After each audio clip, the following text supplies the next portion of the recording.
Welcome back to our channel. సొంత ఇళ్ళ కోసం ఎదురు చూస్తున్న వాళ్ళు, అదే ఇంద్రమ్మ ఇల్లు తర్వాత డబుల్ బెడ్రూమ్ల అప్లికేషన్స్ పెట్టుకుని ఎప్పుడు ఈ అప్లికేషన్ క్లియర్ చేస్తారని ఎదురు చూసే వాళ్ళందరూ కూడా గవర్నమెంట్ గుడ్ న్యూస్ చెప్పింది. గుడ్ న్యూసే కాదు, ఉగాదిలోపు గృహప్రవేశానికి అన్నీ సిద్ధం చేసుకోండి అంటూ కూడా చెప్పిన పరిస్థితి. ఇంతకీ డబుల్ బెడ్రూమ్ ఇల్లు ఇంద్రమ్మ ఇల్లు ఎవరికి ఇస్తారు, దాంట్లో ఏమేమి లూసుకులు ఉన్నాయి అండ్ టర్మ్స్ అండ్ కండిషన్స్ ఏంటి, అవన్నీ కూడా ఇవాళ ఈ వీడియోలో మనం చూద్దాం. అయితే ఉగాదిలోపు ఇంద్రమ్మ ఇళ్ళకి ఎవరైనా అప్లై చేసుకుంటే వాళ్ళకి సంబంధించిన అప్లికేషన్ సక్సెస్ అయినట్టు అండ్ ఇంద్రమ్మ పథకం కింద ఎంపిక అయినట్టు కూడా వాళ్ళకు పత్రాలు జారీ చేయబోతుంది. సో ఉగాదిలోపు దాదాపు ఇళ్ల స్థలాలు ఉండి ఇంద్రమ్మ ఇల్లు కట్టుకోవడానికి అప్లికేషన్స్ పెట్టుకున్న వాళ్ళని 28,000 మందిని ఎంపిక చేసింది. ఇక డబుల్ బెడ్రూమ్ అర్హత కోసం ఎవరైతే అప్లికేషన్స్ పెట్టుకున్నారో వాళ్ళని 18,000 మందిని ఎంపిక చేసింది ప్రభుత్వం. అయితే వాళ్ళ ఉన్న చోటునే కొత్త డబుల్ బెడ్రూమ్ ఇల్లు కట్టి ఇవ్వాలి మురికివాడల్లో అంటే అది ఈ 15 రోజుల్లో 20 రోజుల్లో అసాధ్యం. కాకపోతే అట్లాంటి అప్లికేషన్ కూడా తీసుకొని తర్వాత ఇంటి స్థలాలు కోసం జాగా తీసుకొని కన్స్ట్రక్షన్ వర్క్ వితిన్ 2 monthsలో స్టార్ట్ చేయడానికి ప్రణాళికలు సిద్ధం చేస్తుంది. ఇట్లా ఎవరైతే ఇంద్రమ్మ ఇళ్ళ కోసం డబుల్ బెడ్రూమ్ల కోసం అండ్ మురికివాడల్లో బస్తీల్లో ఉండేవాళ్ళు అక్కడ కూడా డబుల్ బెడ్రూమ్ రావాలి అని ఎక్స్పెక్ట్ చేసే వాళ్ళందరూ కూడా ఇది ఒక గుడ్ న్యూసే. అయితే ఇది తెలంగాణలో మొత్తం 33 జిల్లాల్లో మాత్రం అస్సలు కాదు. సో అట్లా జిల్లాల్లో పెట్టుకునే వాళ్ళు ఇంకా ఎదురు చూడాల్సిందే. కేవలం రంగారెడ్డి, హైదరాబాద్, మేడ్చల్ ఈ 3 ప్రాంతాల్లో పెట్టుకునే వాళ్ళకి మాత్రమే ఇది గుడ్ న్యూస్. సో ఉగాది లోపు వాళ్ళు గృహప్రవేశానికి సిద్ధంగా ఉండండి అంటూ కూడా పొంగులేటి శ్రీనివాస్ చెప్పడం కావచ్చు అండ్ పొన్నం ప్రభాకర్ కూడా చెప్పారనమాట ప్రజలకి. సో నిజంగానే ఇచ్చే అవకాశం ఉంటుందా అని ఎదురు చూస్తున్నారు ప్రజలు, లేదంటే మళ్ళీ ఇస్తాం ఇగిస్తాం అగిస్తామని గత ప్రభుత్వం ఎట్లయితే చెప్పి ఊరిచ్చిందో మళ్ళీ ఇప్పుడు కూడా అట్లనే ఊరిస్తారా అని ఒక సందిగ్ధంలో ఒక కన్ఫ్యూజన్ స్టేట్ ఆఫ్ మైండ్లో ఉన్నారు. కానీ ఆ కన్ఫ్యూజన్ స్టేట్ ఆఫ్ మైండ్లో ఉండే వాళ్ళందరూ కూడా బయటికి రావాలి.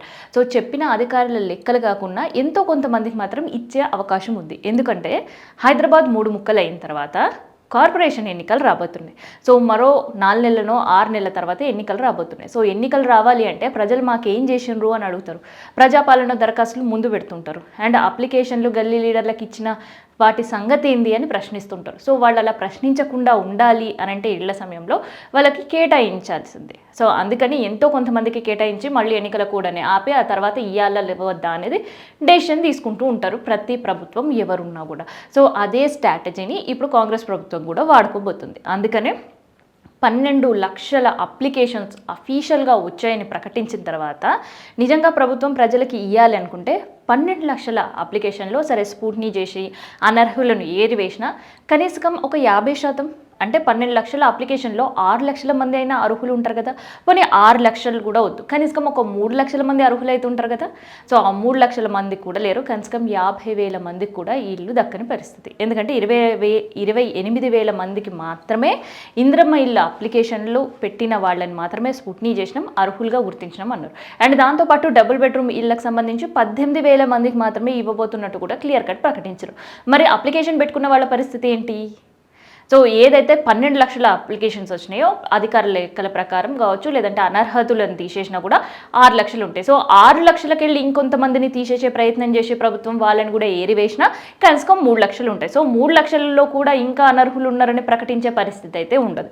కానీ లక్షల్లో కాకుండా కనీసం 50,000 మంది అర్హులకు కూడా ఇచ్చే పరిస్థితి లేదు.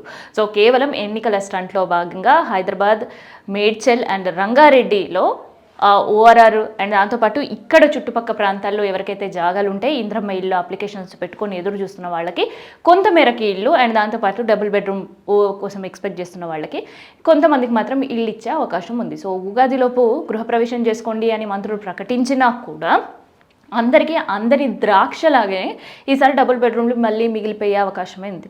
సో 10 సంవత్సరాల నుంచి ఎదురు చూసే వాళ్ళకి 12 సంవత్సరాలు అయింది. సో 12 సంవత్సరాల నుంచి ఎదురు చూస్తున్న వాళ్ళకి ఇంకెన్ని సంవత్సరాలు పడుతుందో ప్రభుత్వం వాళ్ళని అర్హులుగా గుర్తించి డబుల్ బెడ్రూమ్ ఇవ్వడానికి.